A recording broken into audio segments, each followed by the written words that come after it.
Part 1. First, you have some time to look at questions 1 to 6.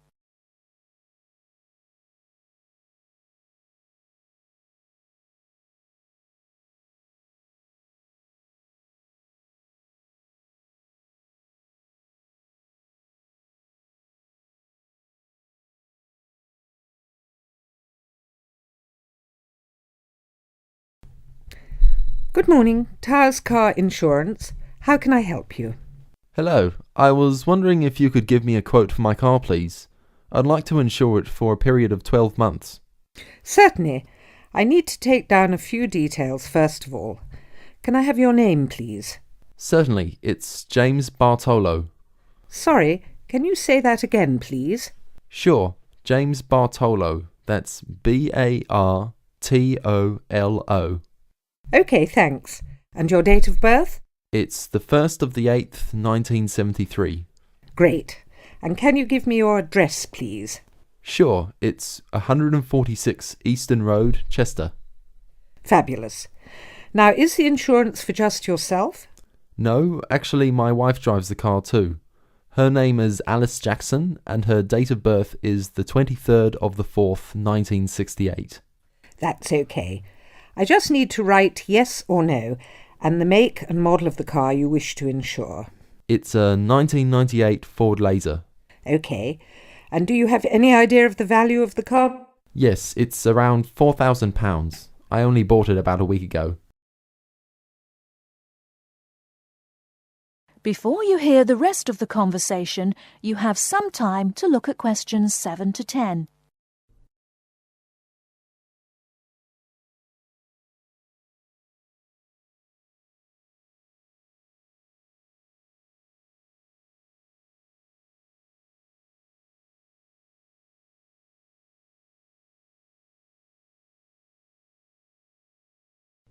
Now listen and answer questions 7 to 10. OK. And do either you or your wife have any previous convictions or disqualifications? I'm sorry we have to ask this question, but of course it affects the price of the insurance cover. Not a problem. No, actually we both have clean driving licenses. Nothing so far, touch wood. Good. So I can write none for that question. Now, who were you previously insured with? With Aitken Insurance. I'm sorry, could you spell that? Yes, it's Aitken. I actually have a 3 years no claims bonus too. Great. That will bring the price down a little for you too. OK, if you just give me a few minutes, I'll work out a price for you now. That looks like it will be £275 per year. That sounds good to me. Can I pay for that now over the telephone? That is the end of Part 1. You now have half a minute to check your answers.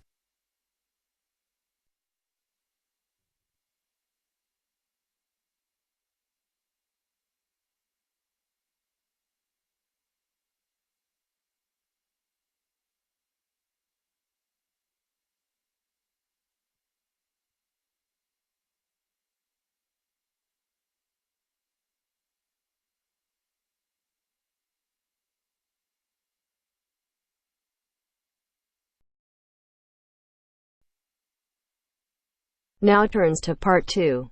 Part 2. You will hear part of a lecture on art and culture in the Indonesian island of Bali. First, you have some time to look at questions 11 to 15.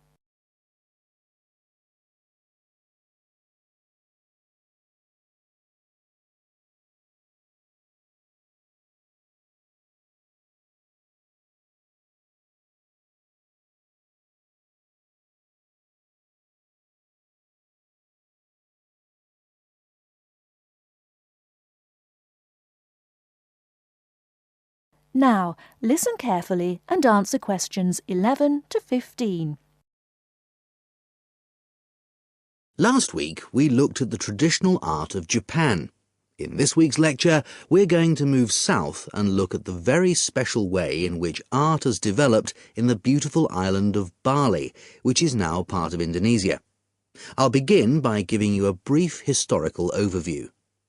It's thought that the first inhabitants of Bali were farmers who arrived around 3000 BC at the beginning of the Iron Age.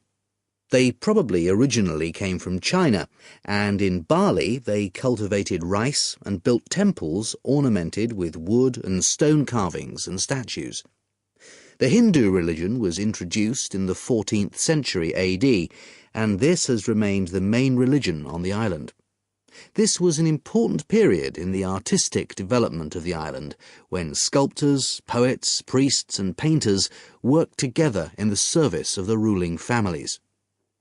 Rather than painting everyday scenes, artists concentrated on narrative paintings illustrating the epic stories of Hinduism. Bali's rich natural resources have always made it an alluring goal for merchants, and from the 17th century onwards, Dutch ships visited the island to trade in spices and luxury goods. Gradually, the old royal families lost their power, and eventually, in 1906, the Dutch East Indies Company was founded, and the island became a colony. In the 20th century, art then took on a very different role, as a tool accessible to everyone in the fight of the Balinese people against colonization, rather than as the property of a minority. Shortly after this, in the 1920s, stories of the beauty of the island of Bali began to spread around the world, and Balinese art underwent another vast transformation with the advent of tourism to the island. At first, this was only on a small scale, but it had important effects. Expatriate artists from Holland and Germany settled on the island, bringing paper, Chinese ink and other new materials with them. They worked with local artists, encouraging them to experiment with concepts like naturalism, expressionism, light and perspective, as well as to move away from the traditional focus on narrative painting towards something closer to their own experience. When independence came in 1945, this desire for an art to match a new national identity became stronger, and the traditional narrative paintings started to give way to scenes showing the everyday life of the Balinese people, harvests, market scenes and daily tasks, as well as the myths and legends of their history. Before you hear the rest of the talk, you have some time to look at questions 16 to 20.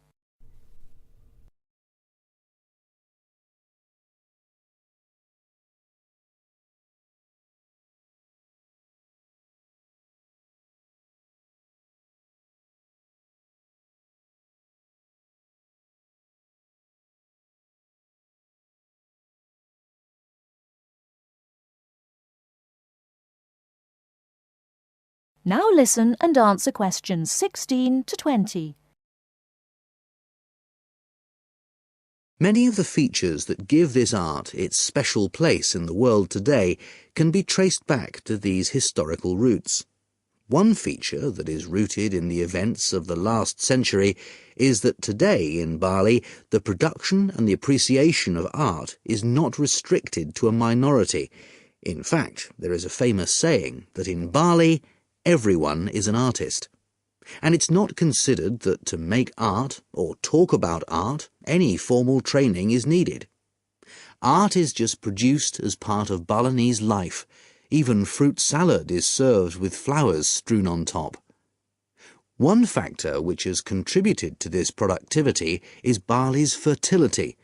Over the centuries, the rich soil and the fact that food and shelter are readily available has given the islanders the leisure to develop their arts. While painting, sculpture, carving and music have traditionally been the province of men, women have channeled their creative energy into making lavish offerings to the gods with spectacular pyramids of flowers, fruit and cakes offered at the temples on festival days and celebrations. All these kinds of art still have close links with the religion of the people and are something that people do on a daily basis. Another special characteristic of art in Bali is that it is not generally seen as an individual pursuit. In the West, art is often carried out by the artist on his own, reflecting his own individual worldview in the hope of achieving personal wealth and fame. For Balinese artists, art is something that's done as a group, and many artists may participate in one piece of work. And Balinese art is not restricted to temples and offerings. It decorates objects such as jackets, motorcycles, hotel menus, and so on. But perhaps the most significant characteristic of Balinese art, and one that distinguishes it most from the art of the West, is to do with its expected lifespan. Carvings are made in soft stone, which is gradually destroyed over the years. The humid climate rots paper and cloth paintings. The magnificent offerings of fruit and sweets are eaten. Wooden statues are destroyed by insects. But Balinese artists accept that their work is ephemeral, not permanent, and instead of slavishly preserving the originals, they produce new art. And all this rebuilding, renovating and replacing means that the island's art continually evolves and perpetuates itself. That is the end of part 2. You now have half a minute to check your answers.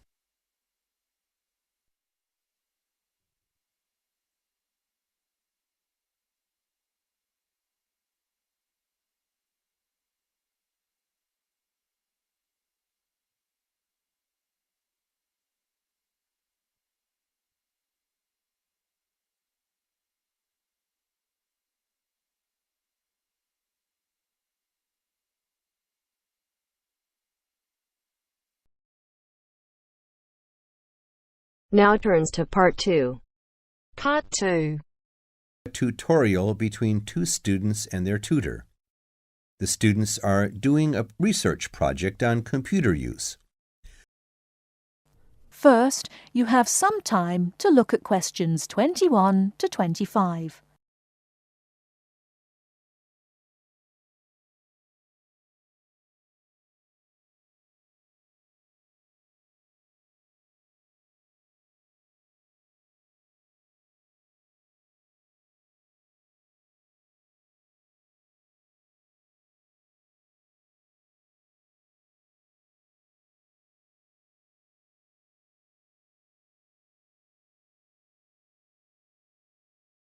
Now listen carefully and answer questions 21 to 25. Dr. Barrett? Sammy, come in. Is Irene with you? Yes. Good. Sit down. Right. We're looking at how far you've got with your research project since we last met. You decided to do a survey about computer facilities at the university, didn't you? That's right. We decided to investigate the university's open access to a computer when they need one, so we thought it would be a useful area to research. Good. It's not a topic anyone has looked at before, as far as I know, so it's a good choice. So what background reading did you do? Well, we looked in the catalogs in the library, but we couldn't find much that was useful. It's such a specialized subject. Hardly anything seems to have been published about it. And as well as that, the technology is all changing so quickly. But the Open Access Center has an online questionnaire on computer use that it asks all the students to do at the end of their first year, and the supervisor gave us access to that data. So we used it as a starting point for our research. It wasn't exactly what we needed, but it gave us an idea of what we wanted to find out in our survey. Then we designed our own questionnaire. And how did you use it? We approached students individually and went through our questionnaire with them on a one-to-one basis. So you actually asked them the questions? That's right. We made notes of the answers as we went along, and actually we found we got a bit of extra information that way as well, about the underlying attitudes of the people we were interviewing by observing the body language and things like that. How big was your sample? Well, altogether we interviewed a random sample of 65 students.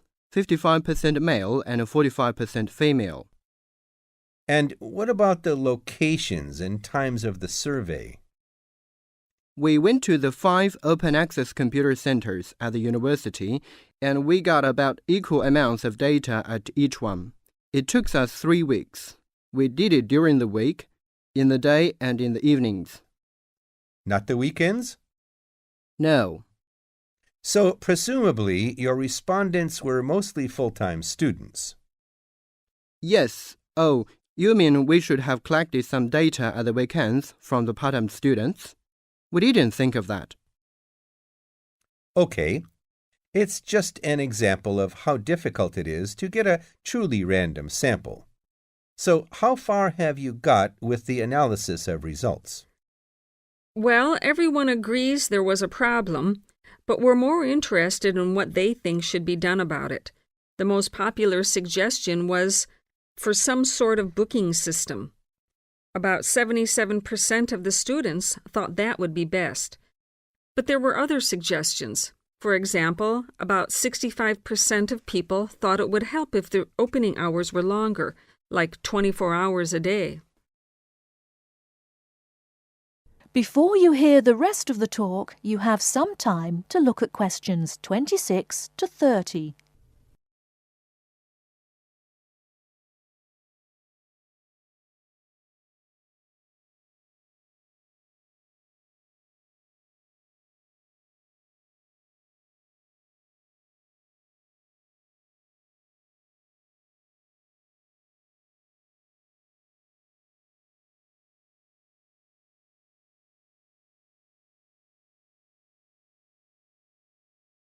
Now listen and answer questions 26 to 30. The Atlantic Ocean, named for the legendary lost island of Atlantis, has made up for the romantic origin of its name by becoming the most important commercial highway in the world, yet traces of romance continually mingle with the business of the sea. For instance, the Spanish adventurers who first sought gold and silver in America frequently found their ships becalmed, usually on the edge of the steady trade winds, about 30 degrees north or south latitude. A sailing ship could carry only so much water, and as it lay motionless under a hot sun for days or weeks, the tortures of thirst were agonizing. The horses were generally the first victims. They had to be thrown overboard when they died or became crazed with thirst. Because the Spanish caballeros thought highly of their horses, even crediting them with souls, they suffered great remorse and believed the ghosts of the proud war horses were haunting the scene. They saw the restless spirits in their dreams and related their dreams to sailors. Whenever the mariners passed that way, they would see in the spray or clouds images of wild horses bearing down on them. They began to call the broad belts of calm the horse latitudes, the romantic name by which they are known today.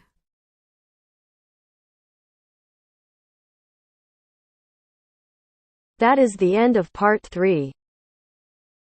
You now have half a minute to check your answers.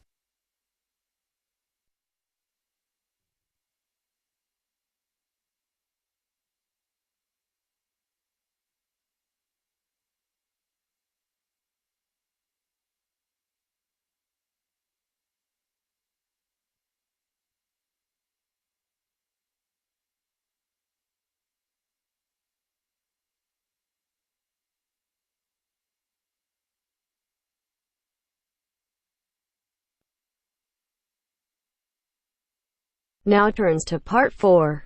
Part 4. You will hear part of a lecture about product life cycles. First, you have some time to look at questions 31 to 40.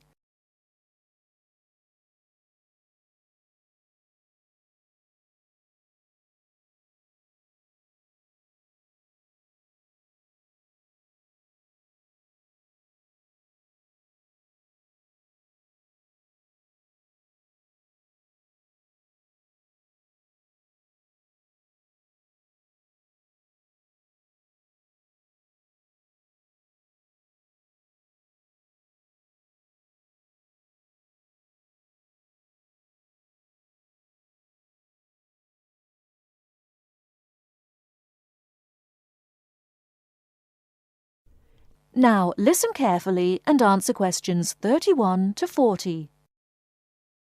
I'm going to begin my lecture today with a look at product life cycles. Now, as we go through the product life cycle, I will be trying to raise some issues which are important with regard to each phase of the cycle. I won't have all the answers for you this morning. This one of the lecture series is just to get you started and, I hope, interested. Let's start with the first phase of the cycle, that of product design. This is really the most important part of the cycle. We often talk as if it is consumers who are responsible for recycling, and so they are, but in reality, the major responsibility must be borne by designers. They can design products where recycling is easy and cheap, or difficult and expensive. In the latter case, the likelihood is that recycling, though technically feasible, will not in fact take place. Now, don't jump ahead, because the second stage is not product manufacturing, but rather that of materials acquisition. This is the activity we do when we mine coal or other minerals such as gold or iron or copper. In addition to mining, there is harvesting, which includes the cutting down of trees as a first step in the making of furniture or paper, or fishing. These activities have costs which are not only money costs. Pollution is one of the extra costs. We have also to think whether the resources we use are renewable, such as trees, or not, such as coal and other minerals. The third stage is not manufacturing either. It is materials processing. This is where we take the raw materials and use energy to change them into a form that can be used in manufacturing. For example, trees must be turned into paper or oil into plastic. The cotton plants that grow in the fields must be turned into cloth. All of these activities require the use of chemical processes, and, as with all chemical processes, waste is produced, often of a dangerous kind. And now we come to the manufacturing stage. This is usually the most expensive in terms of cost and energy and waste. The wastes are often those that contribute to global climate change. For example, we make 41 billion glass containers, mostly bottles, each year, and we throw most of them away. A lot of manufacturing seems unnecessary if we could only organise things better. And this could mean greater profits for the manufacturing companies too. Stage 5 is packaging. Many products are packed in paper or plastic, which themselves, of course, have their own processes and costs. Excessive packaging is often criticised, but it must be remembered that packaging serves a purpose, often more than one purpose, such as maintaining freshness and hygiene, as well as providing information. In our globalised world, we must never forget the next stage, which is distribution. This is the stage where transportation and energy play a big part. Lorries, trucks, trains, planes and ships all use up the precious stocks of oil and, as we know, generate greenhouse gases, which, as we hear again and again, contribute to climate change. Stage 7 is the point of it all, using the product. Looking after products, using them in the recommended ways, timely repair and maintenance all reduce the need for early replacement and reduce the number of products in landfill sites. We should not encourage the purchase of single-use products, that is, products which are designed for use on one occasion only and then to be thrown away and replaced. I'm going to skip a stage for a moment and move straight on to the final stage, which is disposal, putting the product in the bin. This is the end of the life of the product, and we lose it completely. It may have only a little value, but it does have a value even at this stage of its life, even in fact when it's actually in the landfill site. Now, I missed out one stage. This is a cycle within a cycle. That is, within the life cycle of the product, there can be a closed-loop cycle which can extract more value from the product. This is the reuse and recycle loop. It is a closed loop because, in theory, it can continue forever, though in practice, of course, this is not possible. Recycling products mean that they can be used to make more of the same product. CDs, bottles, books, or that they can be used to make different ones. For example, 1 pound of recycled paper can make 6 cereal boxes. And if we recycled all our newspapers, we could save 40,000 trees a day. Now, with this approach to the life cycle of a product in mind, we can go on to consider life cycle analysis. That is the end of part 4. You now have half a minute to check your answers.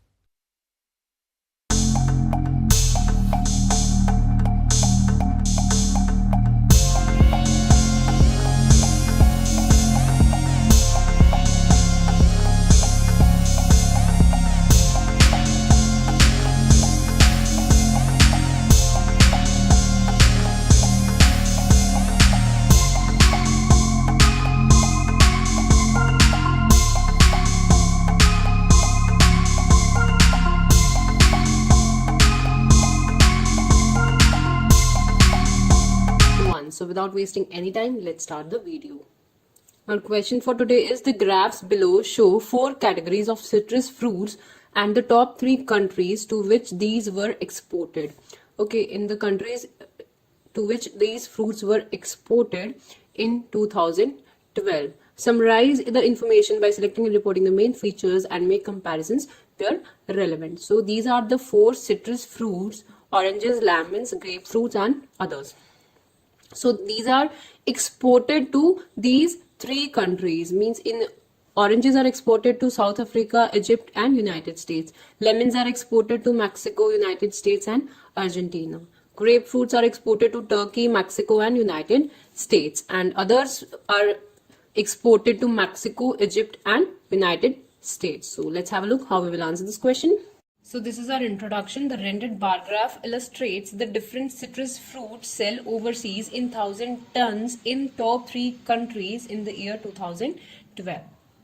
As you can see, oranges were highly imported and exported not only South Africa, it also exported 500 tons and it is also very high amount for United States also. But if we talk about oranges, they are only 500 tons and less for other twos.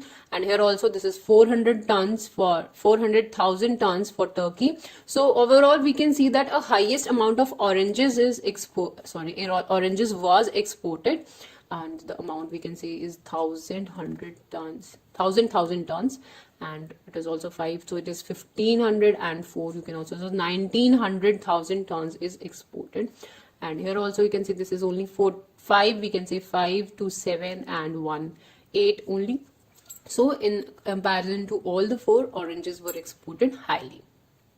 So oranges were exported highly, then other 3 categories, and Mexico was the highest importer of lemon and other citrus fruits, and the quantity was also identical for both. So we can say that the other eye-catchy point is the Mexico is the highest importer of lemon and other citrus fruit, and the amount is also similar. It has imported 500,000 tons of lemons, and it has also imported 500,000 tons of other citrus fruit as well.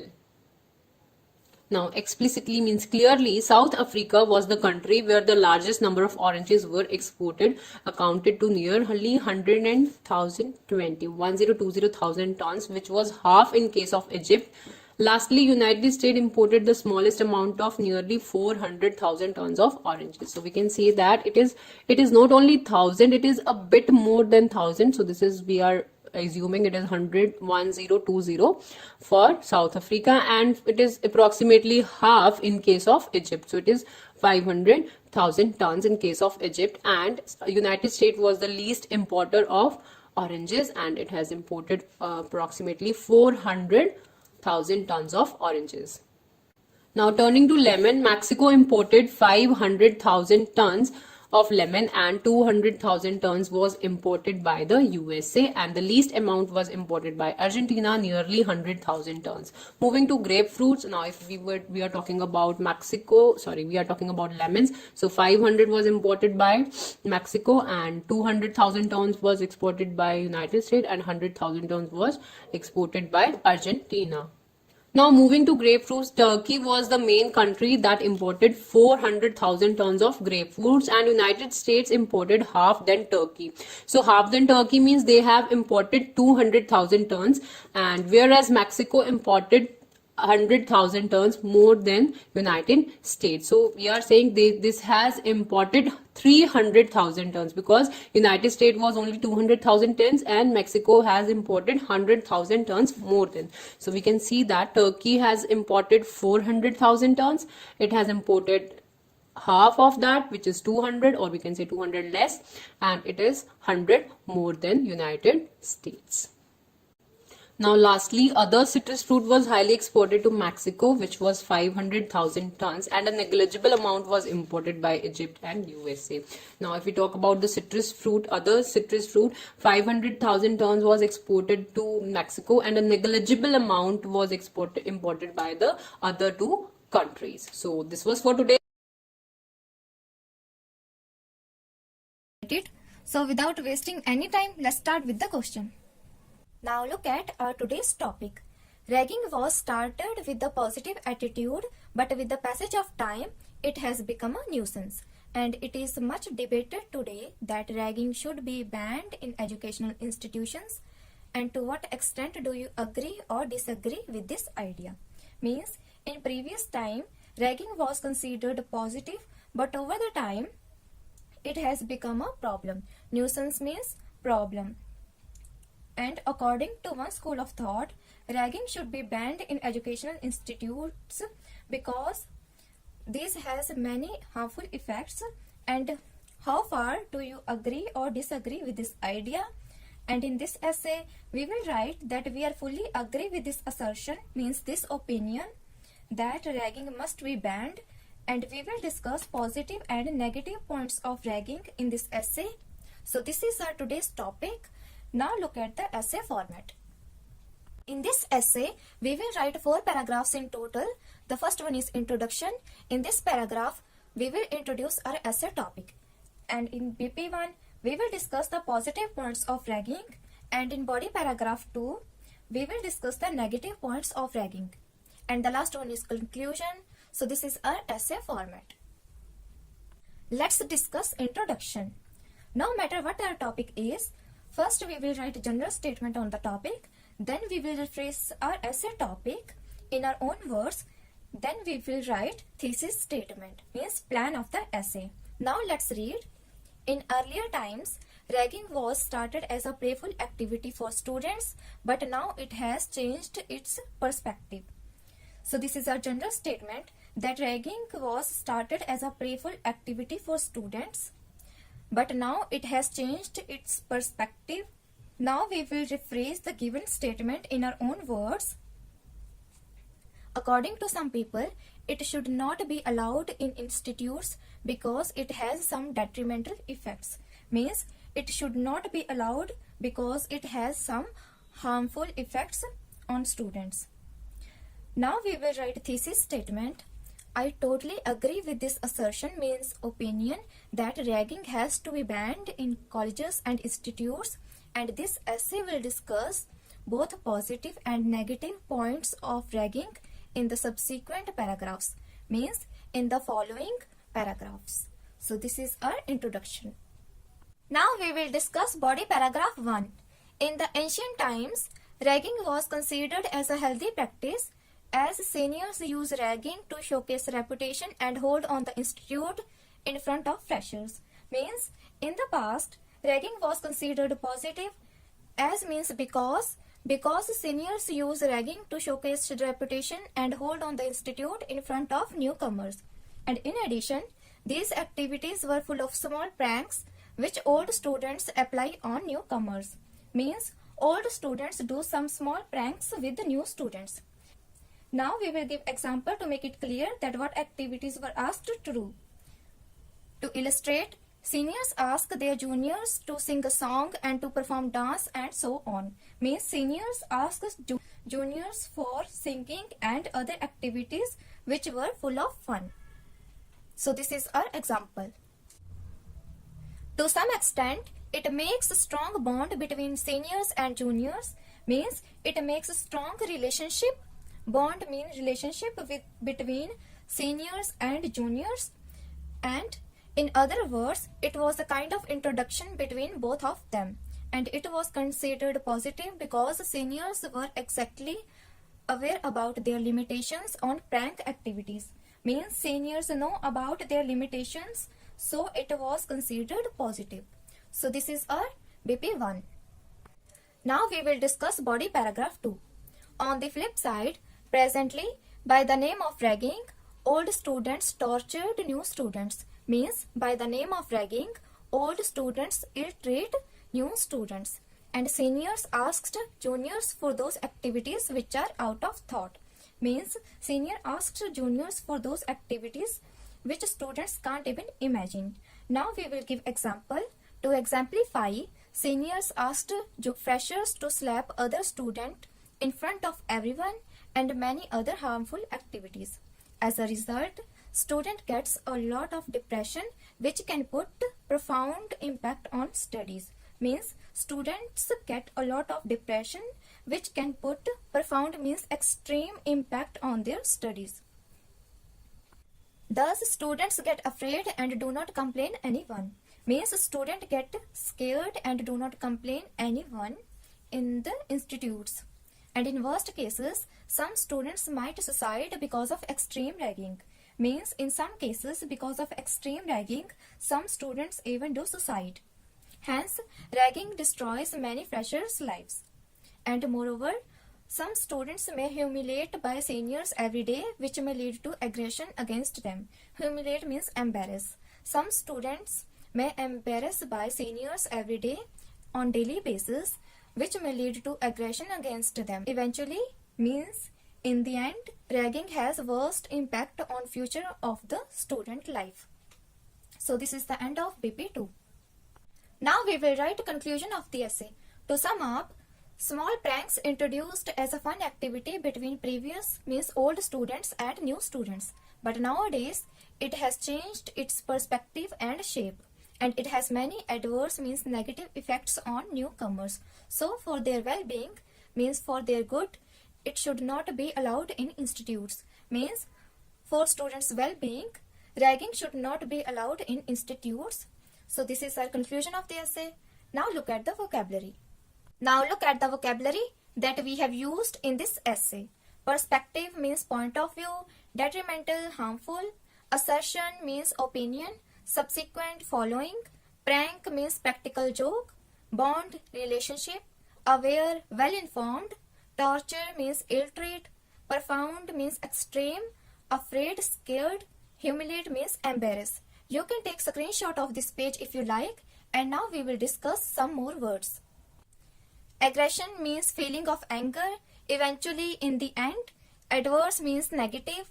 Well-being means good or prosperity. You should use these kinds of words in your essay in order to fetch high band score in your writing module. So this is the end of our video. Hope you learned something.